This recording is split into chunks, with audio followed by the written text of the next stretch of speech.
Hi, I'm Kim Cook from Bread of Life Mission, and we're here doing conversations on a bench. I'm going to sit here on this bench until 1 o'clock tomorrow afternoon. Yes, it's cold. But we came prepared. So we're just having conversations around homelessness and the crisis that we have here in Seattle and really across the country.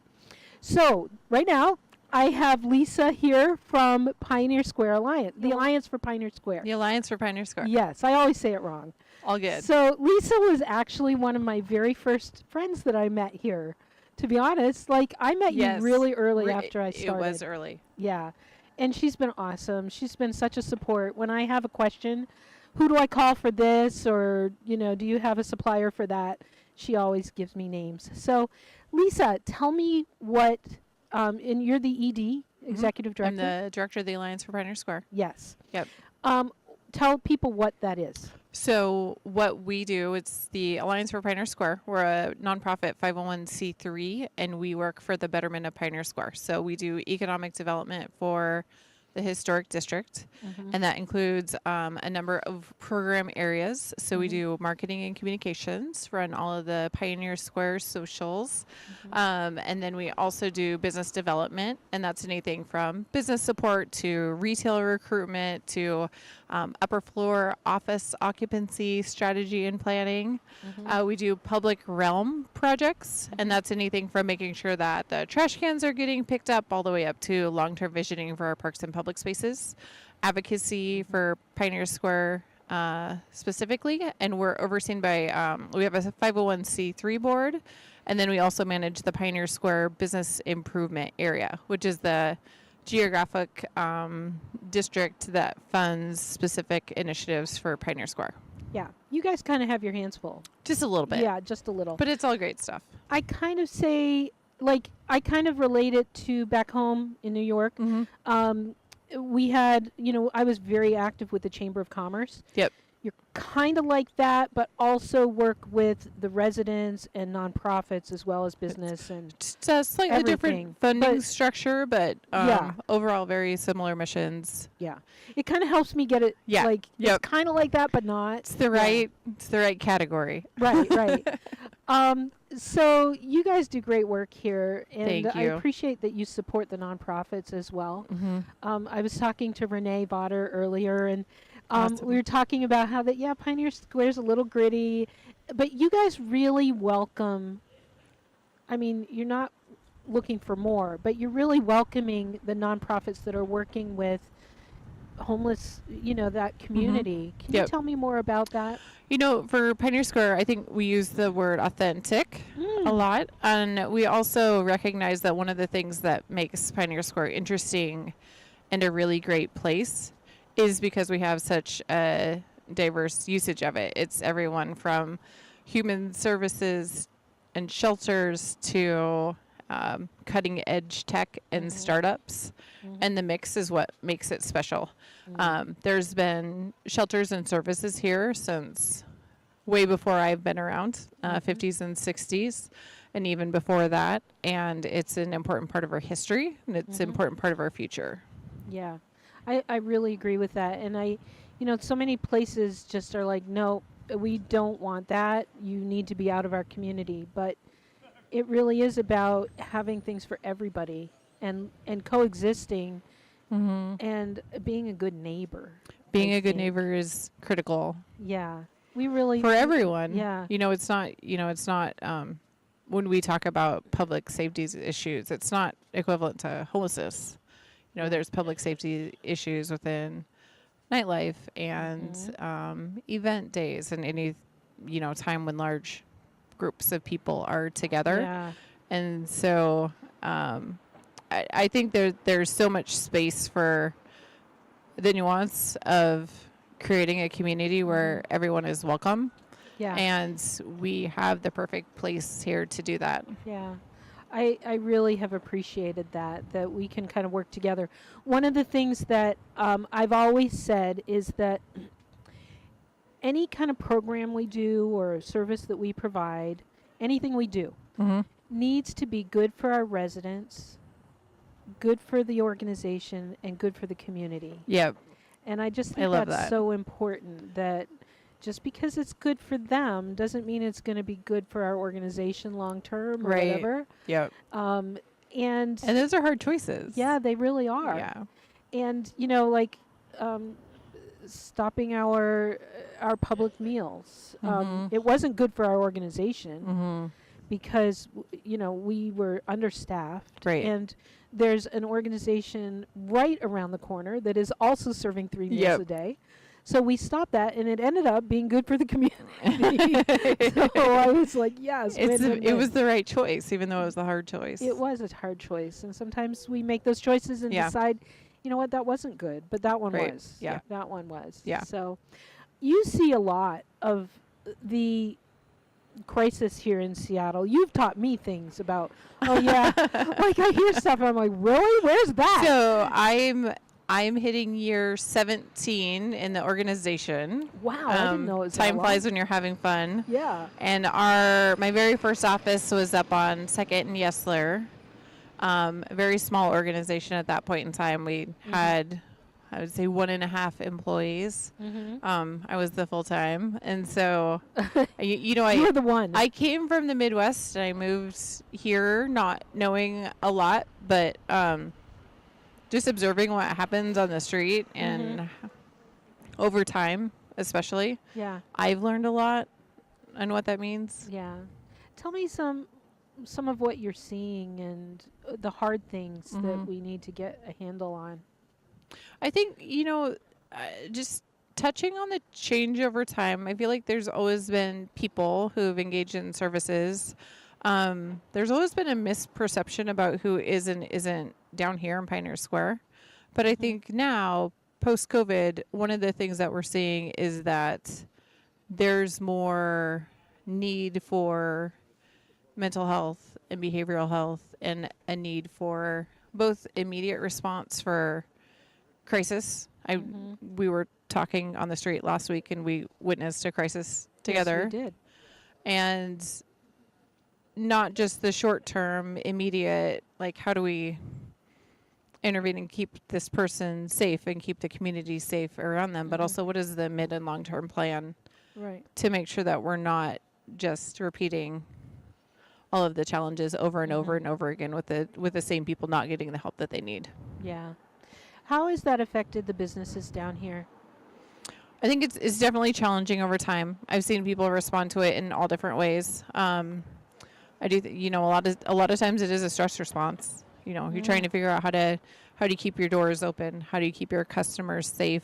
Being able to differentiate from people who might be, there's a lot of petty theft, retail theft in the downtown over time, versus just that humanity piece of wanting to help people.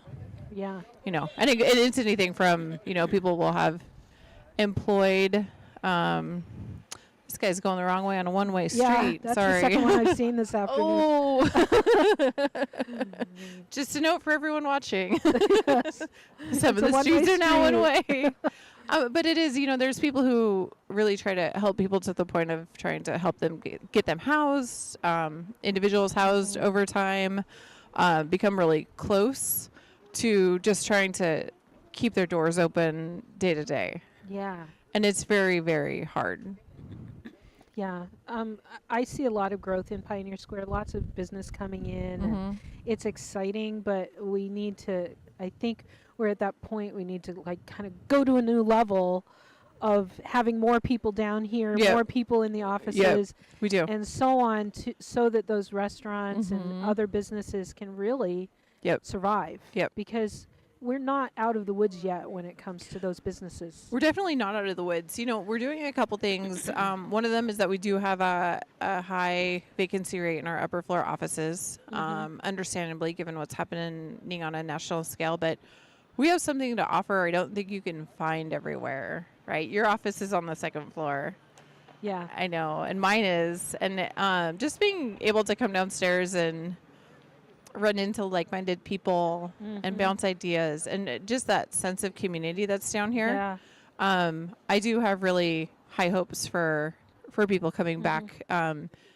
people that need space to do Yeah. the thing that they want to That they do wanna do. professionally, Yeah. whether that's a startup or, Yeah. you know, all the things. You know, where I came from in upstate New York was Uh-huh. a small city. And I would have visitors come in from other cities and they go, everywhere you go, you know people. Like they just, and I Yep. thought when I Yep. came here that that would not happen. And that's not the case at all. Well, Like, it doesn't happen everywhere. it doesn't. I've heard. But Pioneer heard. Square Yeah. is different. It is different. It's like I see the same people in the coffee shop. I run into you on the street. Yep. I see Tia all the time. Yep. And, you know, I know the business owners, and I love that about Pioneer Square. Well, and now I expect it too. Yeah. You know, if I come down on the weekend and I don't see someone I know, I'm shocked. Yeah. I was like, where is everyone? You Where know? is everyone? Who are these other people that are I here? do really love that, and that it's a Yeah. community and it's a neighborhood, and Mhm. the residents really care. Mm-hmm. We need more residents to live down here, We do. don't we? We do. We don't have a lot of residents down here. I believe somewhere around 4,000, which is significantly less than some of the other neighborhoods in Yeah. Seattle. And we do need more workforce housing. Uh-huh. You know, Mm-hmm. look at That's a like, real where need. does your staff live? You know, you don't want them Right. to have to commute in Yeah. 30, 40 miles every day. We want people to be able to live where You they told work me that too. stat a while back, didn't you? That's a real stat. Yep, there's one of the services organizations did a employee survey, and the average distance that their employees lived was 27 miles out of town.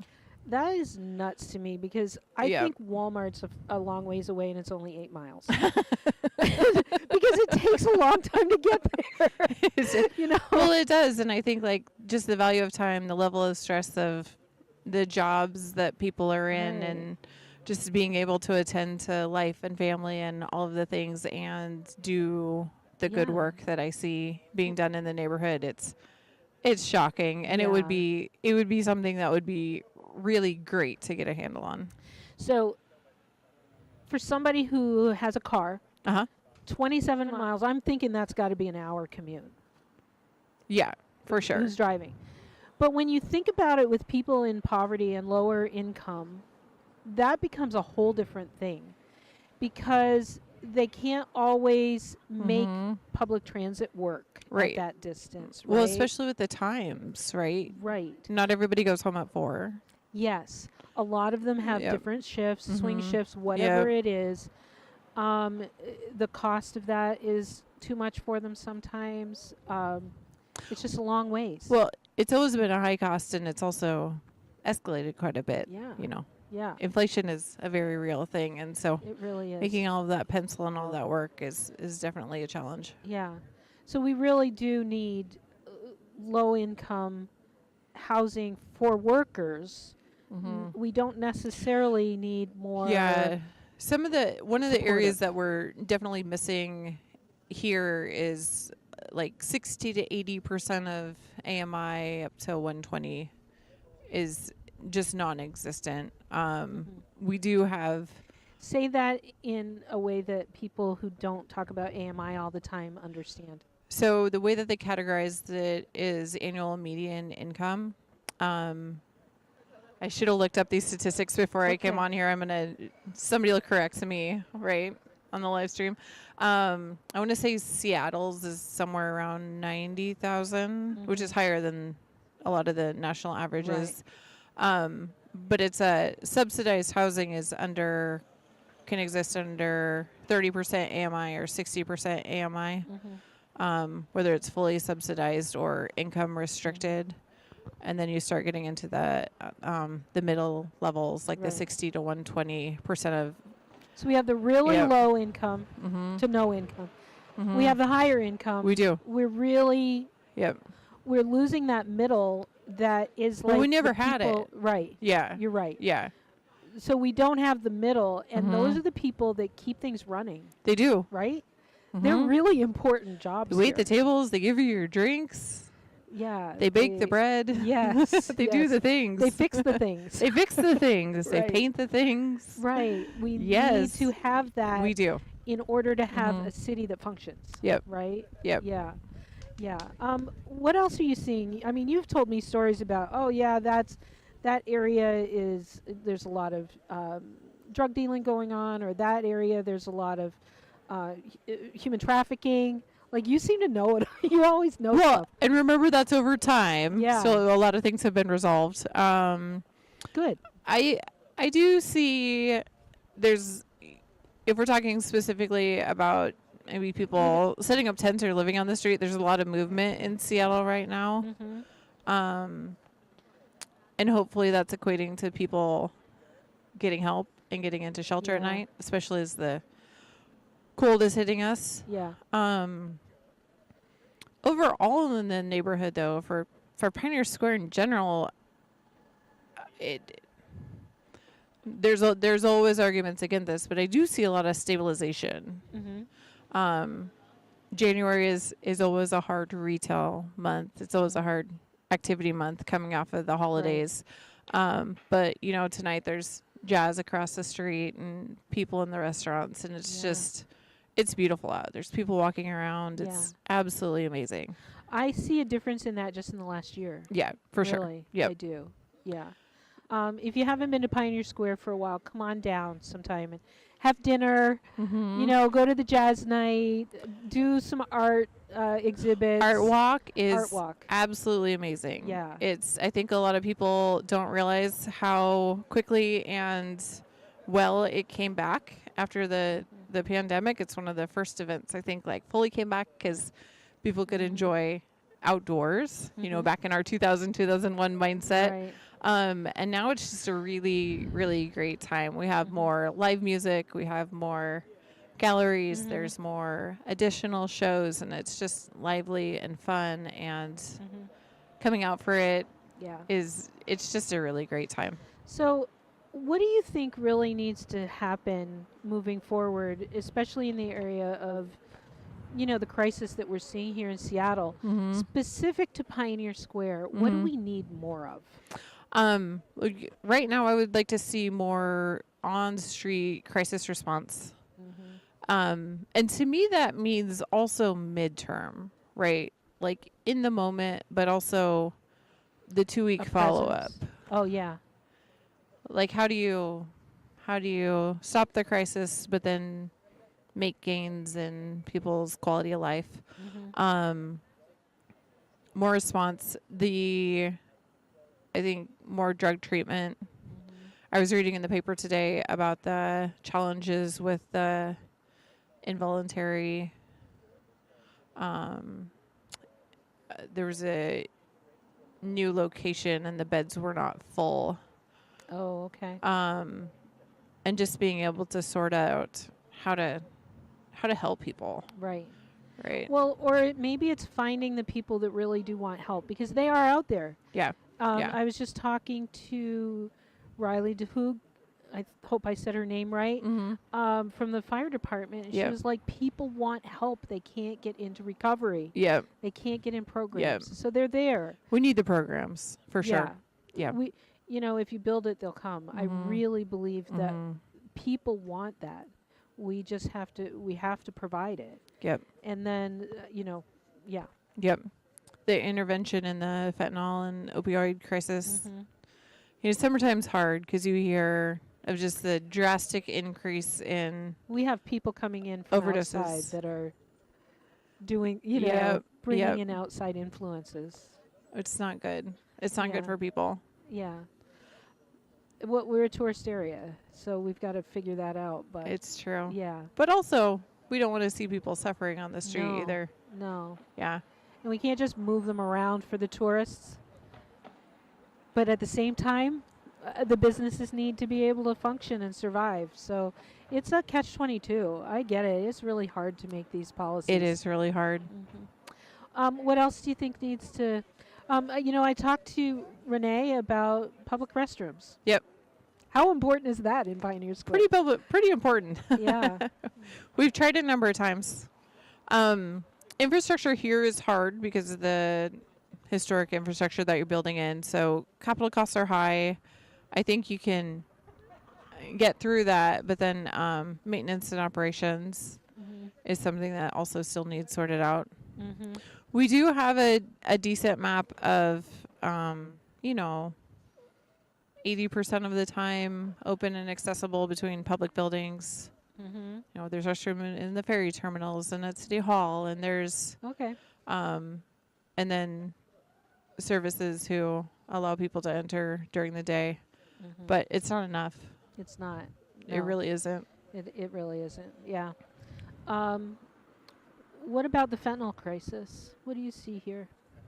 Are you seeing? I hear about it more than I know about it, and part of it is I'm not in it. Don't forget, at the end of the day, I'm an MBA. Yeah. I You look observe at the things. numbers. And we're trying to help address the systemic issues which are hitting us, but the numbers are too high. Mm-hmm. It needs to be addressed. Yeah. I've heard anecdotally, you know, I've heard the stories about it being, you know, them really trapping people, like people not realizing that they're taking fentanyl. Right. Yeah. Or thinking that they're doing something else and it's laced. And I think that's just... Fentanyl is completely through the Mhm. whole drug supply right now. Yeah. Like, what I heard is that and I saw a movie recently that's coming out. It's on a paywall right now, but it's called Fentanyl, Death Incorporated. And Ugh. it is, please, please, please watch that movie. Yeah. I learned so much from it. And like, I see it every day, but I learn things. Yeah. And I didn't realize, like, fentanyl is like crystals of salt. It 2 is. crystals of salt Yep. could kill you. Yep. And it is being laced with things like horse tranquilizer and other things. Yep. But also, like, they're processing it like on a table, and then tomorrow they might be processing, marijuana. Oh. And it's in the marijuana, and so somebody might think that they're safely Right. doing marijuana, which I question, but it's not, and it could kill them. And Yeah. so it is just through everything.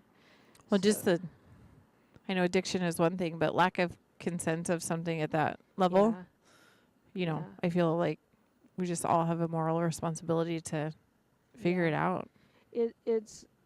It's a huge crisis in America It is. and in Canada. Yep. And we need to make some changes on all fronts.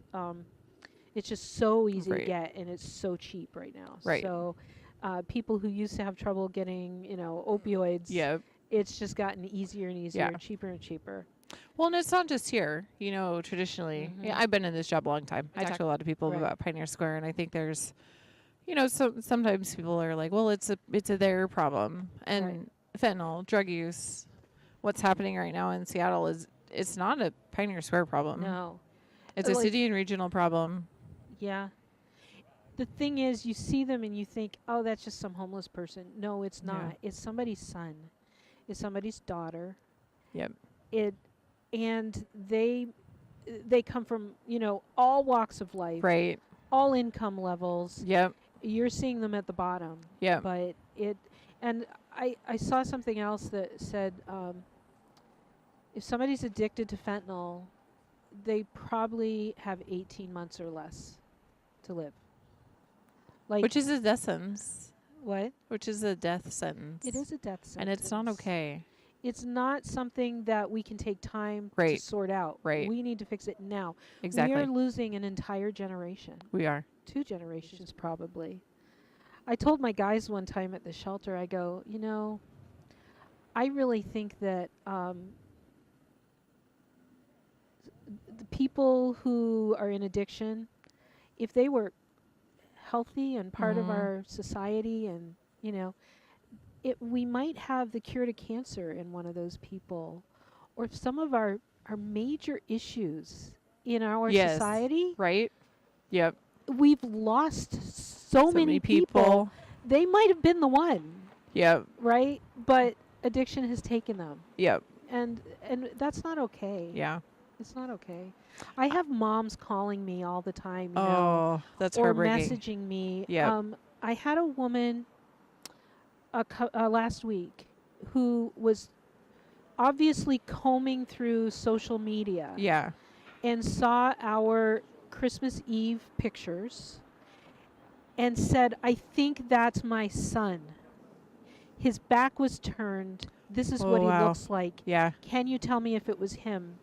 It wasn't him. Oh, And it was heartbreaking to tell her that wasn't him. it wasn't him. Yeah. And she thinks he's here Yeah. in this area. And Yeah. actually, it's possible, that we saw him at some point. But that's the thing. It's like the Yeah. people that are coming in our doors, there's somebody's son. Well, that's why you do what you do, right? Yeah. Yeah. Yeah. Oh, that's heartbreaking. It's hard. It's hard. It is really hard. Yeah. But anyway, You had Chief Barden on earlier. no, she hasn't been here yet. Oh, she hasn't been here yet. No. She's coming though. I hope so. I do want to say that I watched part of the segment with Barb Biondo, Biondo.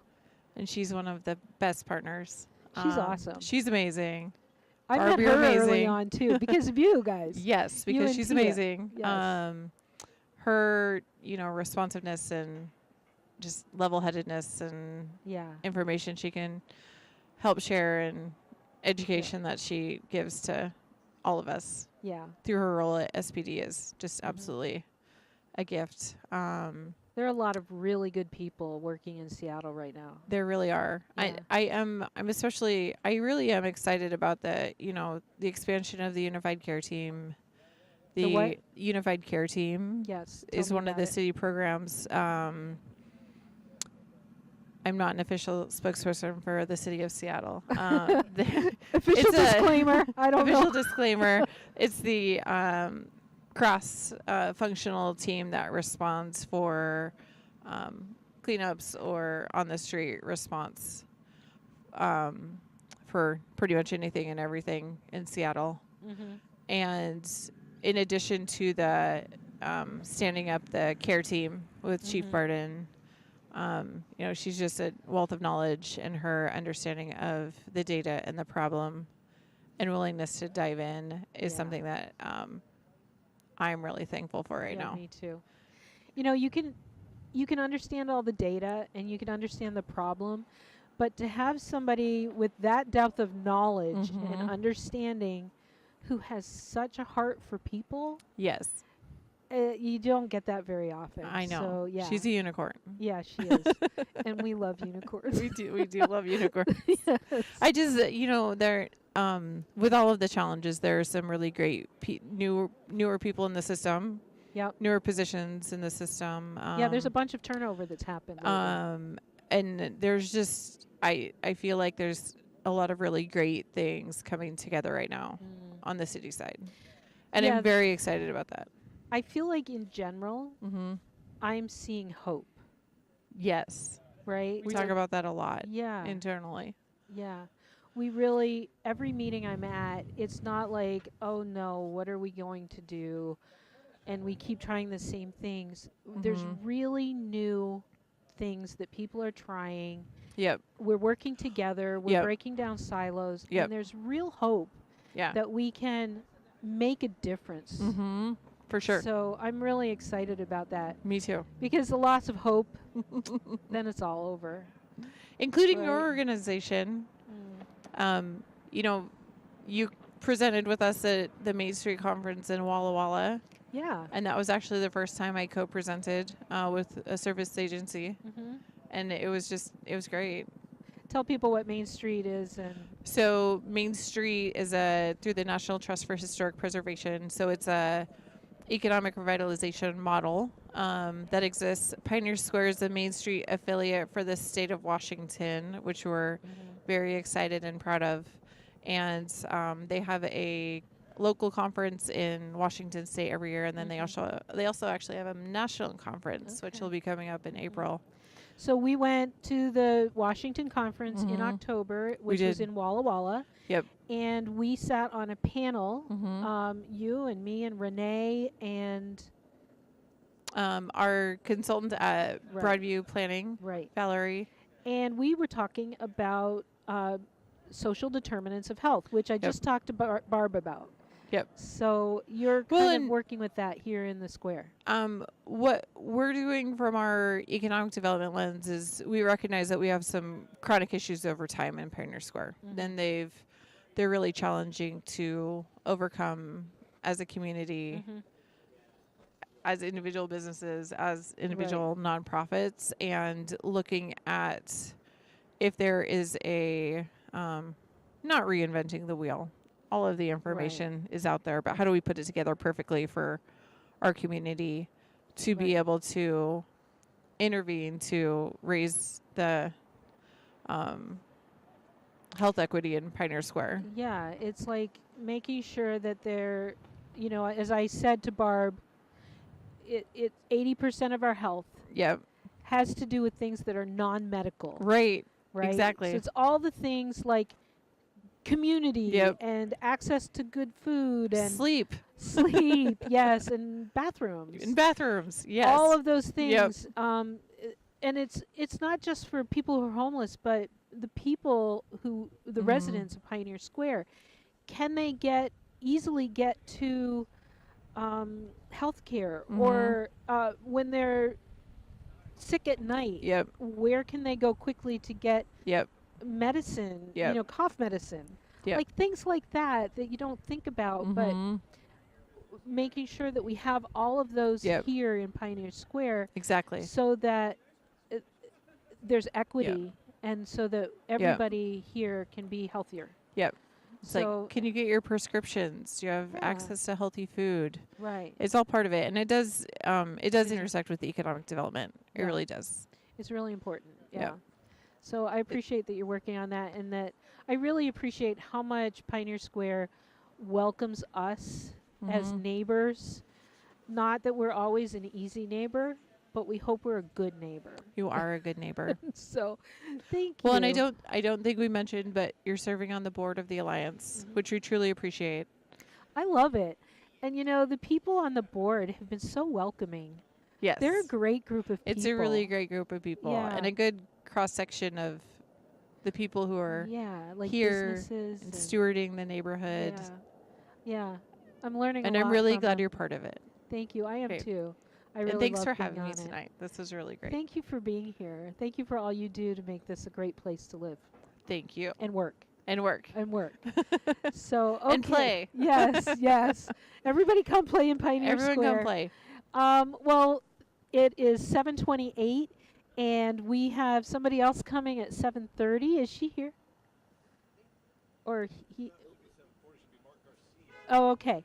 So I'm going to take a really quick break, and we'll be right back with another interview. Talk to you.